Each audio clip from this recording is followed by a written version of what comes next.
In our headlines on this Thursday afternoon, June 20th, here on the Korean Peninsula.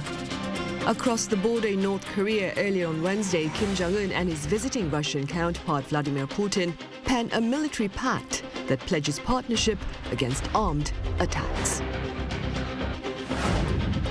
And here in South Korea, President Seol vows a hefty sum of investment to build a small modular reactor industrial complex in Gyeongju City and a hydrogen industrial cluster in the cities surrounding Gyeongsangbuk-do Province. Also, according to Seoul's Trade Ministry, auto exports hit a fresh high of $6.5 billion for the month of May, surging almost 5% on year amid greater shipments of eco-friendly cars.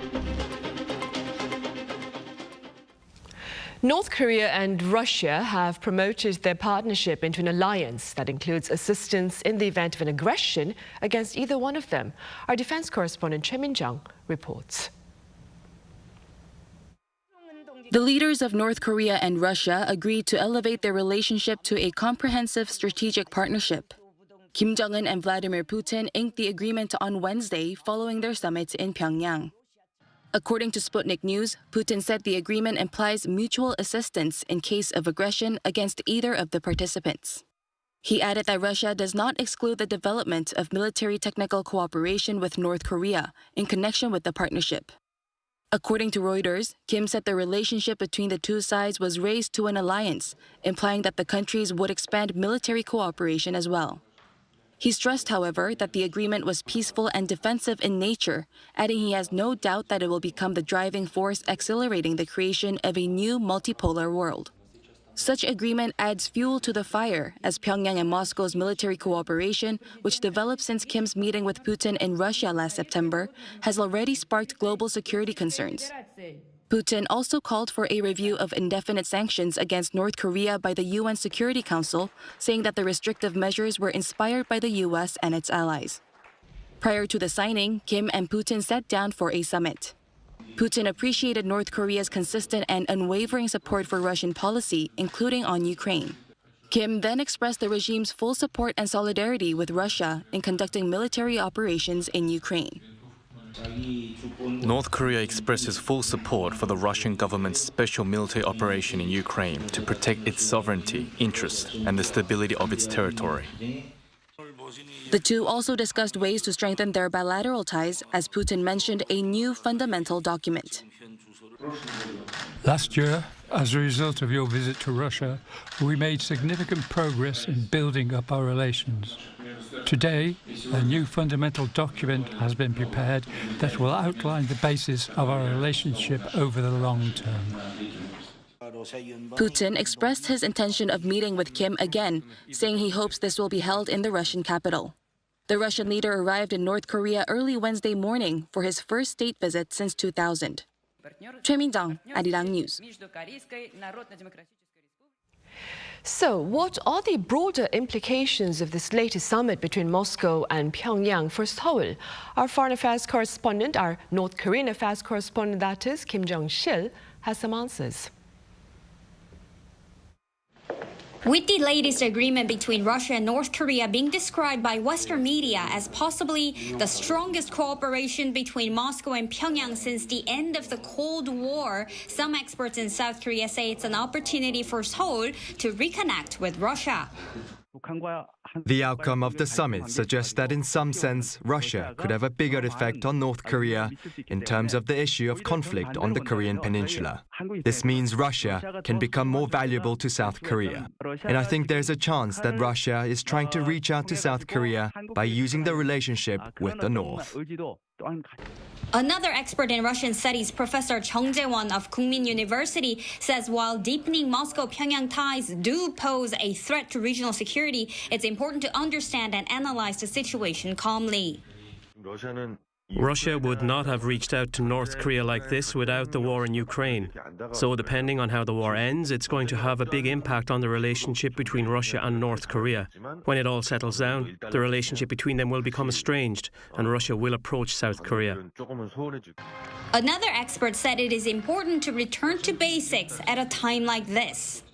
We gotta pay attention to the most fundamental thing that we need to do, and that is strengthening relationship with like-minded liberal countries.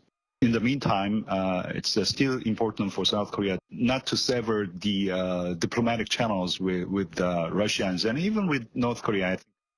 김정실, 아리랑 뉴스.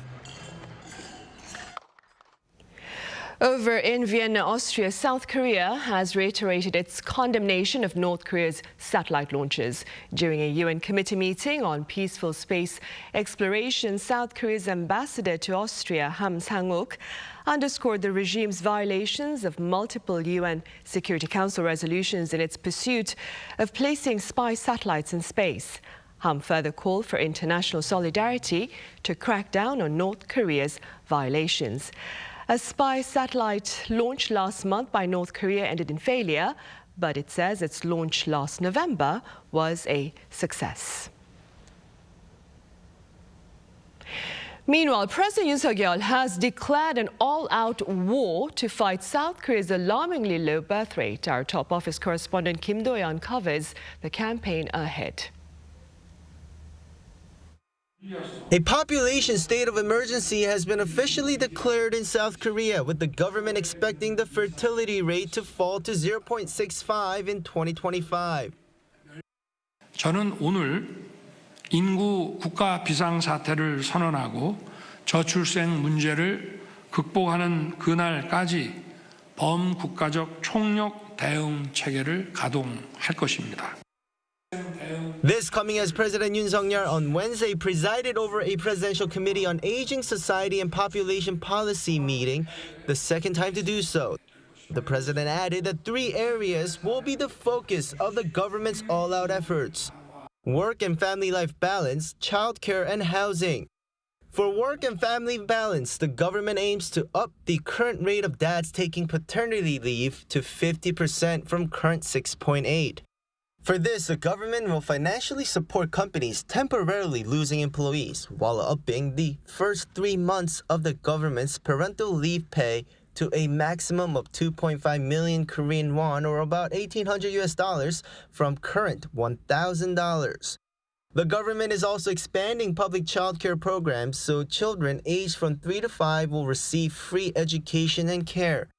Lastly, for housing, newlyweds and couples with newborns will receive financial support while being prioritized when purchasing a newly built home. But that's not all. 저출생은 이런 양립, 양육, 주거 3대 핵심 분야 이외에도 수도권 집중과 같은 사회 구조적 요인과 경쟁 압력, 높은 불안과 같은 사회 문화적 요인이 복합적으로 얽혀 있습니다. 특히 우리 사회의 과도하고 불필요한 경쟁 문화를 바꿔서 더 여유 있고 성숙한 사회가 될 수 있도록 노력해야 합니다. President Yoon has called the current low birth rate a national emergency before and said he will create a new ministry for this and have its minister be the Deputy Prime Minister for Social Affairs, a role the current education minister holds, showing the new role's significant power and responsibility. But the creation of a new ministry will need the support of the opposition-led parliament, which is always an uphill battle. Meanwhile, before the meeting, he took time to visit a child care center run by a company in Gyeongsangbuk-do Province, where the meeting was held too. He spoke to children and teachers there to see what's needed. By law, companies in South Korea with more than 300 full-time female workers or at least 500 full-time workers need to have their own child care centers. Kim Do-yeon, Arirang News. And President Yoon has pledged a hefty sum of investment to build a small modular reactor industrial complex in Gyeongju City and a hydrogen industrial cluster in the cities surrounding Gyeongsangbuk-do Province. The pledge was shared on this Thursday during his 26th policy discussion session with members of the public in the region. Some $2 billion will be earmarked for the nuclear power complex and about $578 million for the hydrogen economy belt. Also within his plans for the province are a chip-making center and a startup park to turn the region into a manufacturing innovation hub of Northeast Asia.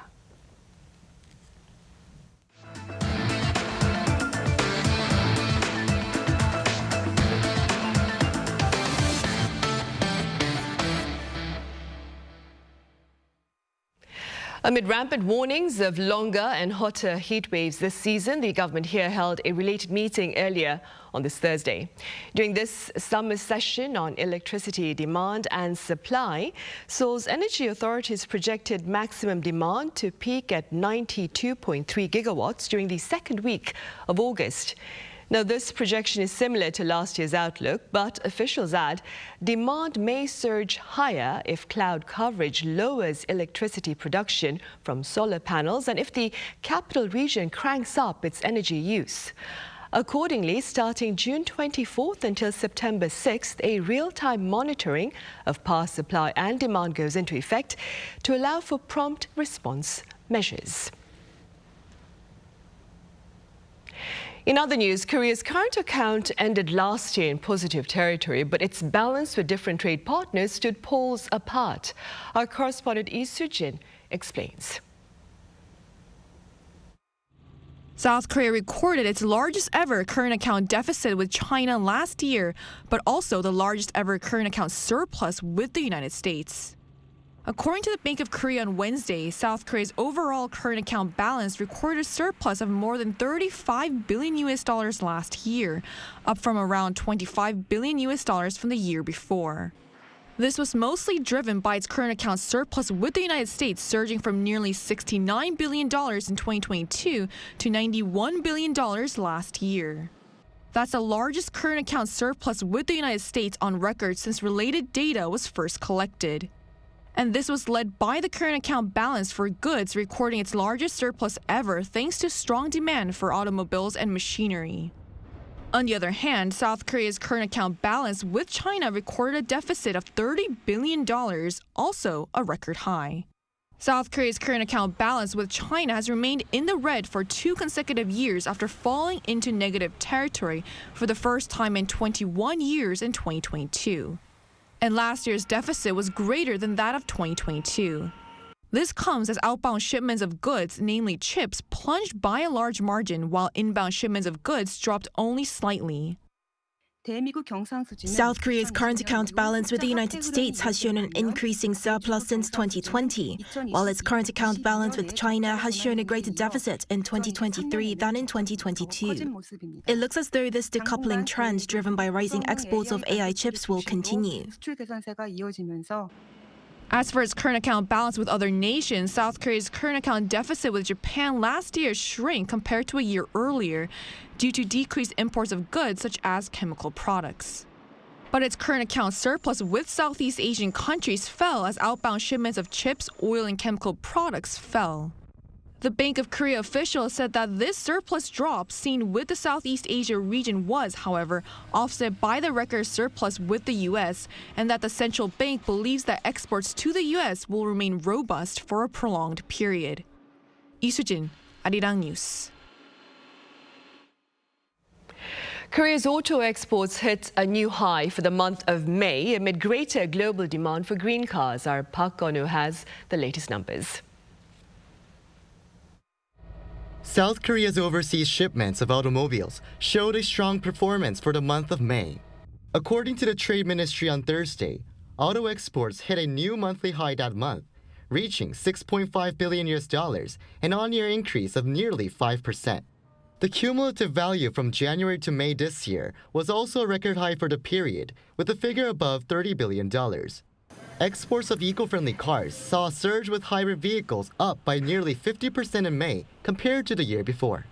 It's the third month in a row for the monthly figure for green cars to stay above the $2 billion threshold. The Trade Ministry mostly attributed this to an increase in outbound shipments to the North American market. Data showed that exports to the region jumped by 36% on year from January to May, pulling up the cumulative value. Similarly, shipments to Australia also rose with new hybrid car models from Hyundai and Kia on the market. However, exports to Europe fell due to increased production in factories in Czechia and Slovakia. Though domestic production remains firm based on global demand, the ministry is looking to see further increases later this year as new models of electric vehicles will be released, while another factory in Korea begins operation. High demand for eco-friendly cars was also seen domestically, with sales up 10% on year in May. The Trade Ministry pledged to strengthen support and provide export vouchers amid a rise in sea transport fares to reach the $100 billion export goal by the end of this year. Park Geonu, Arirang News. Meanwhile, a tech fair here in capital Seoul seeks to show that logistics automation is offering businesses higher operational efficiency. Our An Sung-jin has details.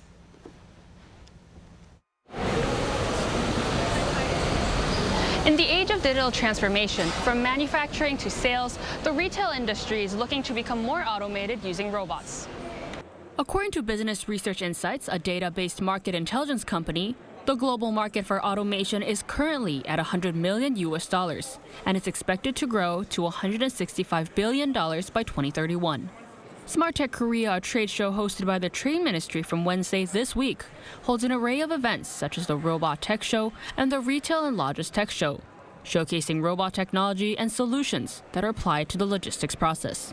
But how is the process of production to consumption about to change with such connected and automated AI technology? One company says that jobs at warehouses will be further automated. If I say in future, maybe in the industry, production industry, for the assembly lines, or maybe for assembling something.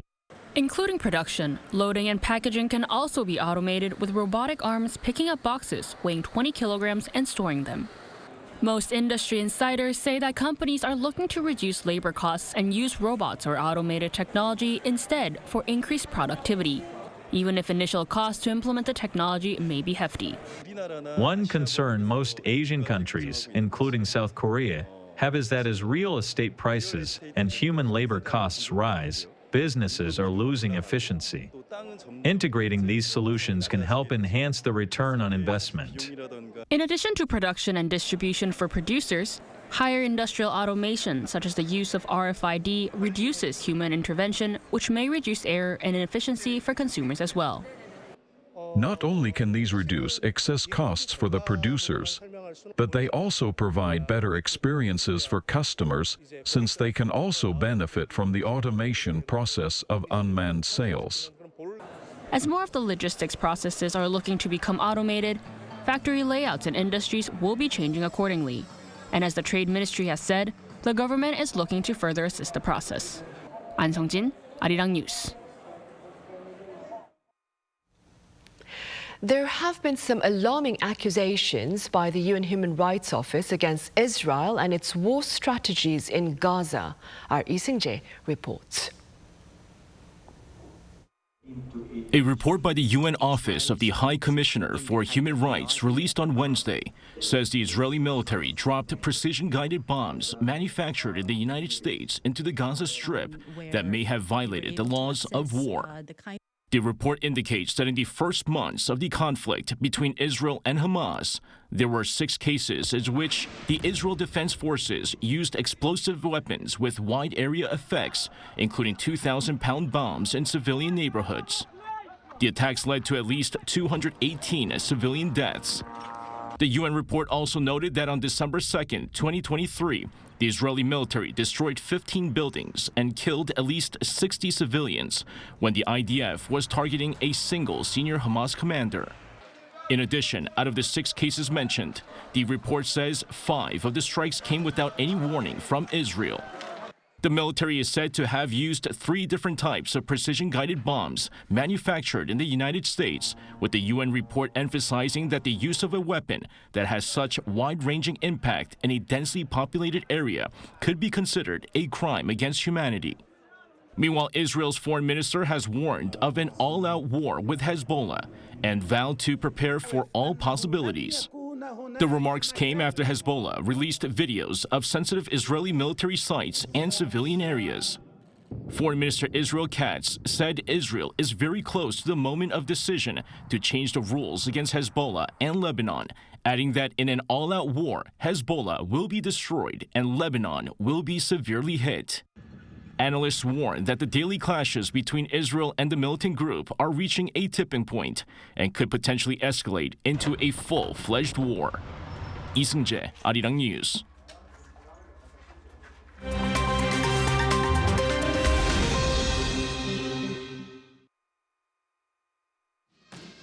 Let's take a look at the latest news in the world now. The Chinese Coast Guard on Wednesday defended its actions following a clash on Monday with the Philippines Navy resupply ship that resulted in a collision between the two sides. Manila accused the Chinese of aggressive behavior after several Filipino sailors were injured in the incident. Chinese Foreign Ministry spokesperson Lin Jian said in a daily news briefing that the Chinese ship only took action because the Philippine ship was trespassing on the disputed Second Thomas Shoal. Lin said the Chinese Coast Guard took no direct measures as it moved to stop an illegal supply mission by a Philippines vessel. Prior to the Chinese statement, the Philippines Navy said on Tuesday that one sailor suffered a serious injury after the Chinese Coast Guard ship conducted intentional high-speed ramming before aiming its weapons and pointing strobe lights to threaten and harass Filipino sailors.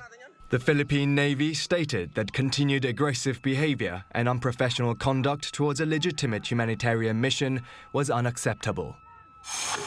A bipartisan U.S. congressional delegation met with the exiled Tibetan spiritual leader, the Dalai Lama, in India on Wednesday, saying they would not let China exert any influence in the choice of his successor.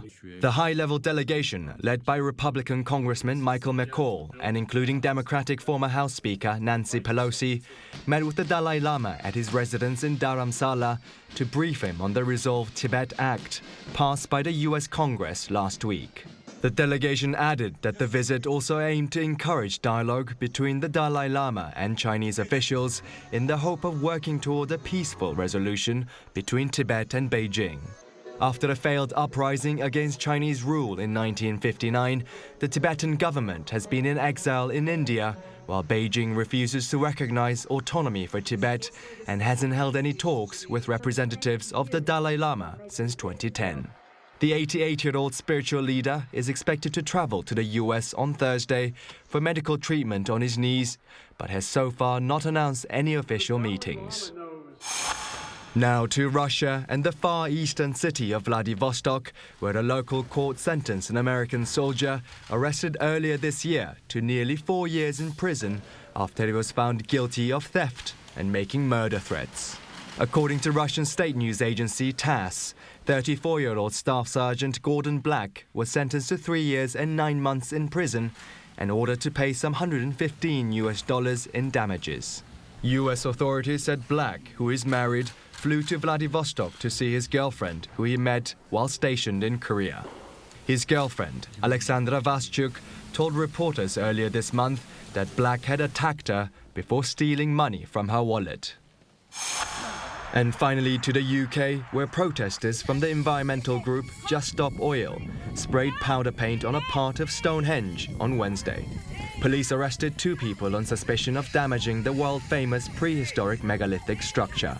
The protest, which occurred just ahead of summer solstice celebrations at the site, was slammed by Prime Minister Rishi Sunak as vandalism. Just Stop Oil say it took action as it wants the British government to end the extraction of and the use of fossil fuels by 2030. Kim Seong, Arirang News.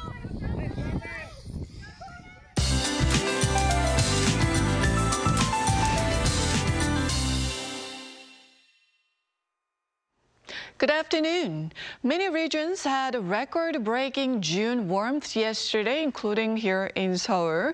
And central parts of the country should be as hot as Wednesday, but there should be slight relief in certain parts of the country. Meanwhile, monsoon rain is pounding down on Jeju, falling 30 millimeters an hour with thunderstorms. A rain advisory has been issued with up to 150 millimeters of showers through tomorrow morning. But the south coast could see on and off a drizzle until tonight. And central regions continue to be under blazing sunshine, so those traveling in and out of Jeju Island need to take the weather into account and be well prepared for either downpours or a scorcher. Afternoon highs should top out at 35 degrees Celsius in most of central parts of the country. Unbearable heat continues in the capital through tomorrow, which is summer solstice.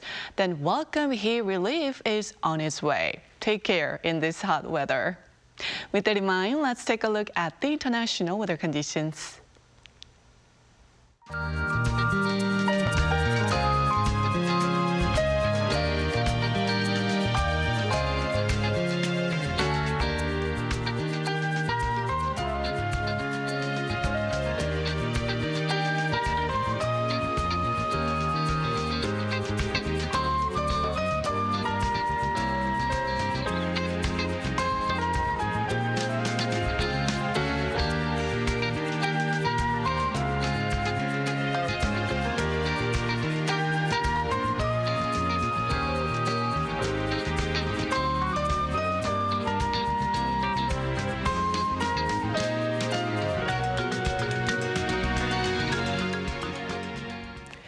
And that ends our Thursday afternoon newscast. As always, thank you for watching.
Stories on site. From Korea to the world, and from the world to Korea. We ask questions every day that could change the world. Taking news a step further, Arirang News. You're watching Arirang News. You're watching Arirang.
recording to playback. Everything you need in video production. New software at no additional charge with unlimited upgrades. Creativity I want. Easily with Gum Easy Pass. Get now for $2.99.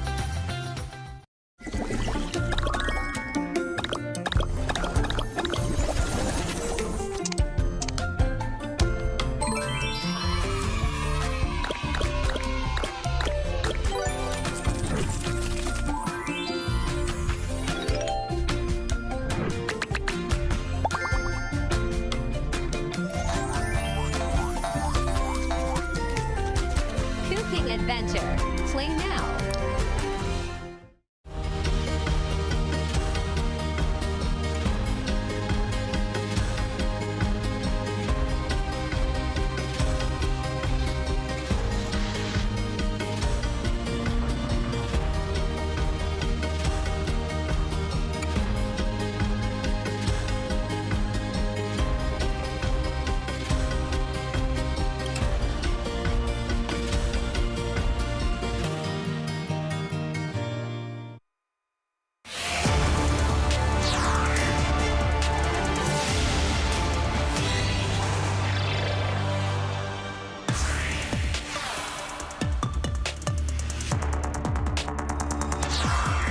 June 20th marks World Refugee Day, a day dedicated to raising greater awareness about the plight faced by refugees worldwide and to reminding the international community about the need for broader solidarity to better address the issue.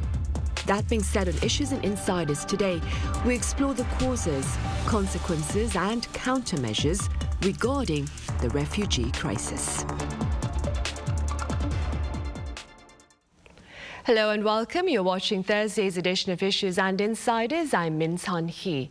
In light of World Refugee Day today, I have a panel of scholars to touch upon the current reality facing refugees worldwide and more. For this here in Seoul, I have Professor Cho Hee-kyung at Hongik University live on the line. Professor Cho, it's been a while and it's great to have you back. Hello, thanks for having me.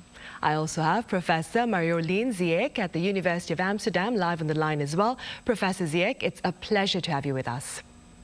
Thank you very much. Professor Cho, perhaps we can start off with the definition of the key diction here. Under international law, what is the refugee concept? Well, the traditional definition of a refugee under the 1951 Refugee Convention is somebody who is outside the country of their nationality and is unable to return to their country because of well-founded fear of persecution on grounds of race, religion, nationality, their membership of a particular social group, or holding a certain political opinion.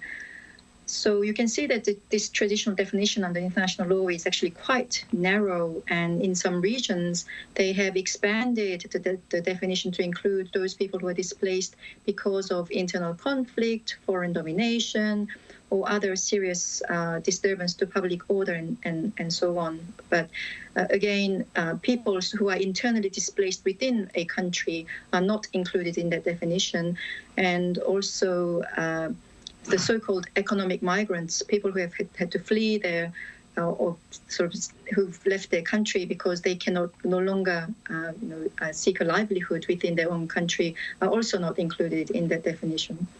Right. And Professor Ziyech, as we speak, what can you tell us about the assistance offered to refugees worldwide? Well, as Professor Cho said, refugees are persons who have crossed an international border.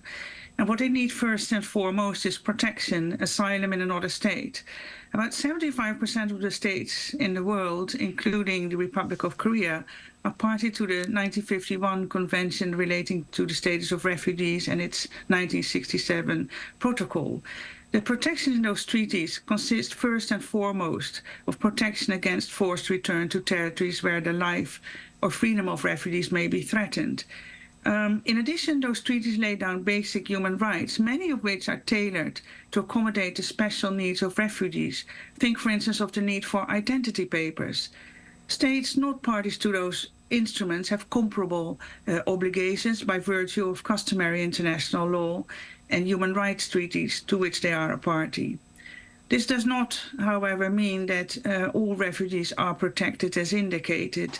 Too many states intentionally flout their international obligations by closing borders or engaging in pushbacks, and other states simply do not have the capacity to provide the requisite protection on account of large numbers of refugees they're hosting. Right. Now, Professor Zhou, earlier you mentioned a number of factors that aggravate the displacement of people within their original territory. What would you choose to highlight, Professor Zhou, as perhaps the main causes of the surge in refugees in recent years then? Yes, we actually have seen an increase. I believe last year the number of refugees has hit a record historically, coming to something like 8.8 million people worldwide just in 2023 alone. And one obvious reason is the war in Ukraine, which has produced so far around 6.5 million refugees since the start of war in 2022. Apart from that, there is the more recent conflict in Gaza, which has produced around 1.8 million refugees. The Sudanese civil war that has produced around 1.7, I believe, million refugees or internally displaced people also. And the ongoing chaos in Myanmar since the retaking of the government by the military and the civil strife that's occurring there has produced some 1.2 million refugees there, and the continuing instability in Afghanistan is also a contributing factor. And these are just a few of the major ones, and there are obviously other smaller events that are contributing to this great surge in refugee numbers around the world. Right, and against the backdrop of these staggering, very shocking numbers, Professor Ziyech, there has been quite a bit of media coverage about the EU's pact on migration and asylum. Could you tell us a bit about this pact and its implications? Well, the pact consists of a package of regulations and directives which will be developed shortly.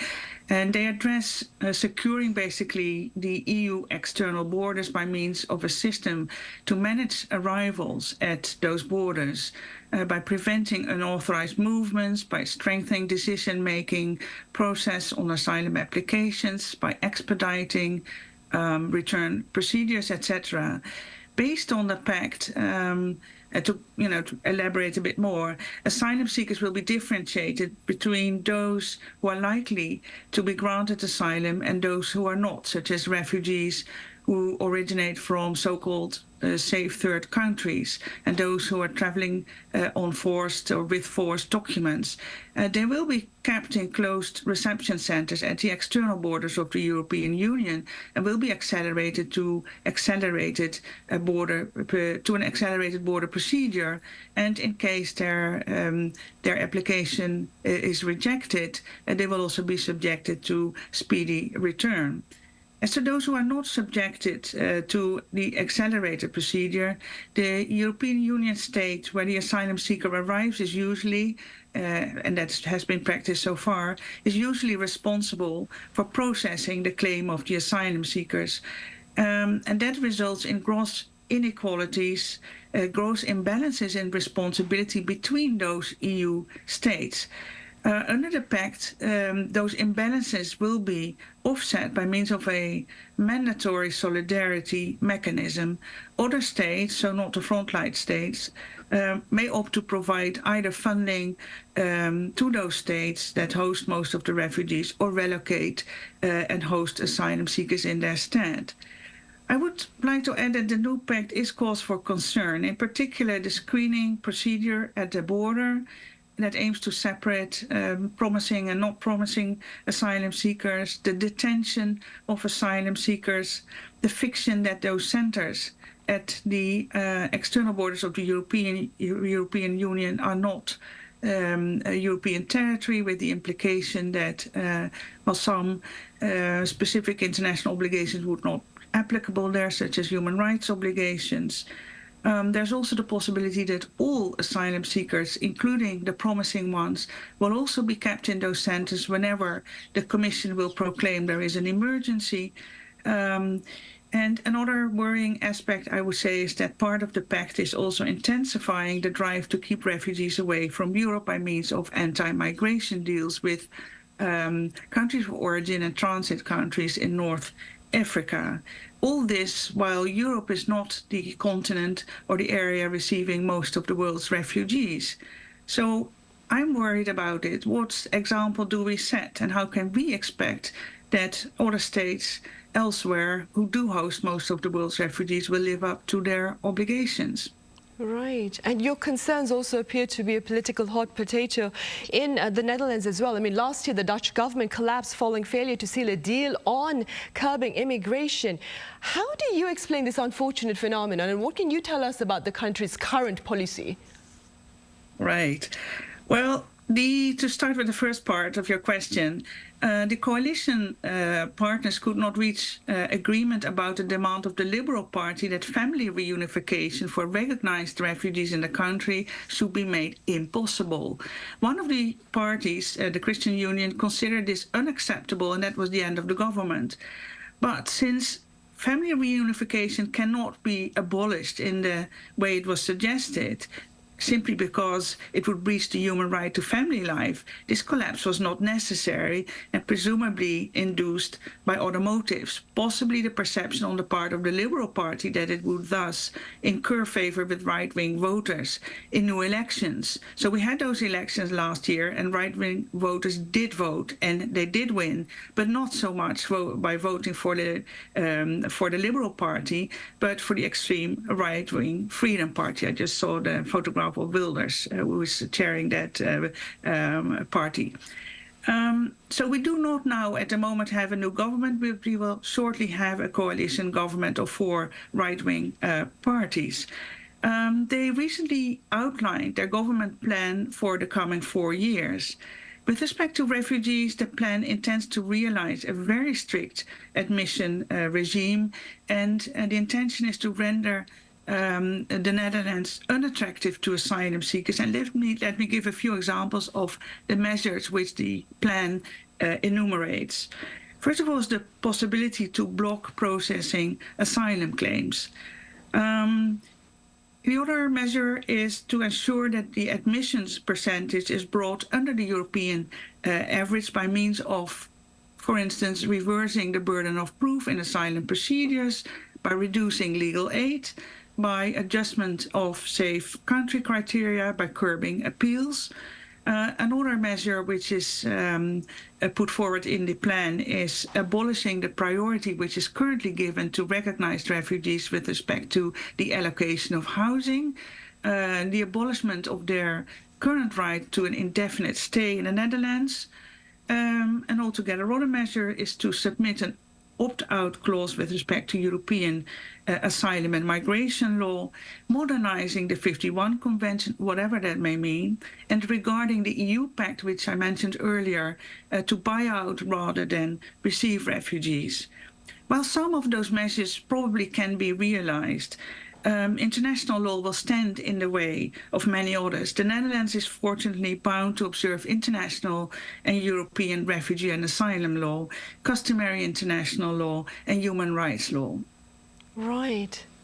Meanwhile, back here in this part of the world, Professor Jo, neighboring Japan has also been facing quite a bit of criticism over tougher asylum deportation rules. What more can you tell us?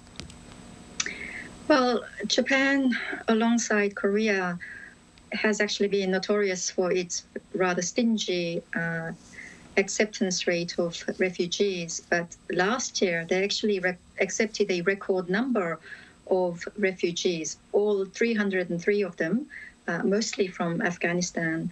But right after that, they actually changed their immigration law so that it will be much more difficult now for asylum seekers to appeal decisions that reject their applications. So up until now, asylum seekers, according to international legal principles, were able to stay in the country, so within Japan, while their refugee applications were being processed. And if they got rejected, they could appeal the decision a limitless number of times. But now they've changed the law so that the appeal is limited to 3 times only. And once the application has been rejected for the 3rd time, then the government can deport them out of the country, and they no longer have a right of appeal. The Japanese government argue that this is to ensure that there is, it curtails the unnecessary lengthy stay in these deportation centers, and also to weed out those who are essentially faking their applications and are unable to support their claims through proper evidence. But it's actually very difficult for asylum seekers while they're fleeing the country in chaotic conditions to get all the official records together, and they have to do their best to try to get documentation once they're in a position to make the claims. But obviously this is a calculated policy on part of Japanese government because they've decided that it's not tenable to give this unlimited opportunity to appeal the rejection decisions. Right. Also over in the U.S., Professor Ziek, the Biden administration has taken executive action to drastically, that is, tighten the country's southern border. How do you explain this measure, Professor Ziek? Well, first of all, what led to this action? I think President Biden said that congressional Republicans had left him with no choice after they had blocked a bipartisan border security bill earlier this year. And the question then is, was it then inevitable? And I think no, because the order clearly is unlawful.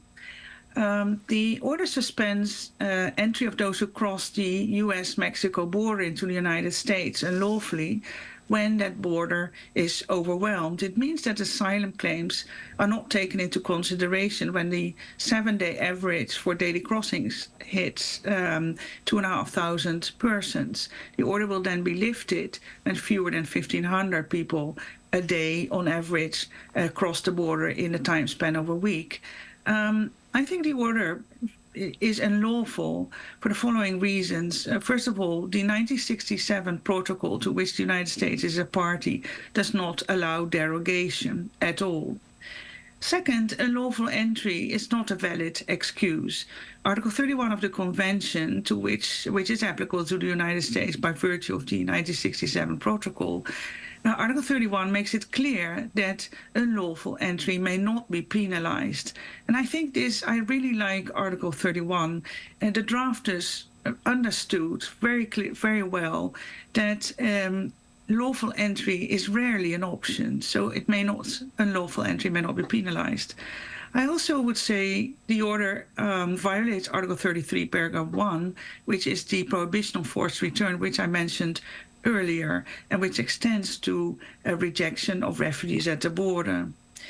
The claim that the United States claimed that the admission is detrimental to U.S. interests, which is the legal basis of the order, is not a valid excuse either. The international obligations of the United States include verifying whether there are serious reasons for considering that individual refugees, so not groups, have committed a war crime, a crime against peace, a crime against humanity, or a serious non-political crime. So the United States can and must meet its concerns in an alternative manner.